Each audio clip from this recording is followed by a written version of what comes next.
জামায়াতে ইসলামী সহ ৮ দলের আন্দোলনের সাথে সংহতি জানিয়েছে এনসিপি। দলটির নেতা নাসিরউদ্দিন পাটোয়ারি জানান, দলগুলোর দাবি যৌক্তিক। সরকার এই আন্দোলন দমনের চেষ্টা করলে রাজপথে একসাথে লড়াই করারও আশ্বাস দেন তিনি। তবে রাজধানীতে এক আয়োজনে তার দেয়া বক্তব্যে উত্তপ্ত হয়ে ওঠে পরিবেশ। পরে তা সামাল দেন এনসিপির আরেক নেতা হাসনাত আব্দুল্লাহ। বুধবার দুপুরে ঢাকা রিপোর্টার্স ইউনিটিতে আত্মপ্রকাশ করে স্বাস্থ্য পেশাজীবী ও শিক্ষার্থীদের যৌথ মঞ্চ ন্যাশনাল হেলথ অ্যালায়েন্স। এতে যোগ দেন সংগঠনটির উপদেষ্টা ডাক্তার তাসনিম জারা সহ এনসিপির নেতারা। এ সময় তাসনিম জারা বলেন, স্বাস্থ্যসেবা যেন ক্ষমতার কাছে কুক্ষিগত না থাকে তা নিশ্চিত করতে হবে। এই স্বাস্থ্য ব্যবস্থার এখন যে বর্তমান পরিস্থিতি, সেটার অনেকটাই প্রভাব আমাদের যারা রাজনীতিবিদ ছিলেন, যেভাবে স্বাস্থ্য ব্যবস্থা পরিচালিত হয়েছে, যে দুর্নীতি অনিয়ম চলেছে, সেটার রেজাল্ট। এই জায়গাটাতে আমাদের আর ফেরত যাওয়া যাবে না।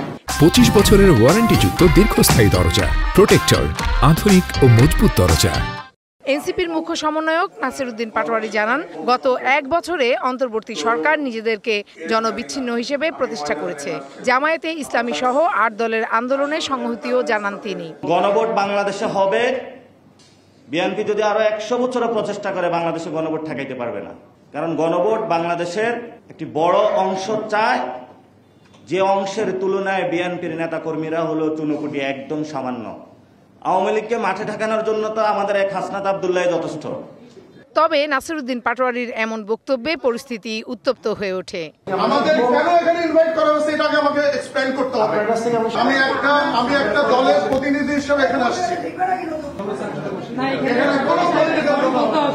এ সময় তার সামাল দেন এনসিপির মুখ্য সংগঠক হাসনাত আব্দুল্লাহ। একজন কথা বললে আরেকজন কথা বলতে হয় না, এই ভদ্রতাই আপনারা শিখেন। সবচেয়ে অপ্রিয় কথাটাকে আমাকে হজম করার আমার শক্তি থাকতে হবে। হজম করার শক্তি যদি আমার না থাকে, আমাদের যে সাম্প্রদায়িক সম্প্রীতির কথা বলছি, পরমত সহিষ্ণুতার কথা বলছি, গণতন্ত্রের কথা বলছি, সেটা কখনোই সম্ভব না। Farhana Juthi, DBC news, Dhaka.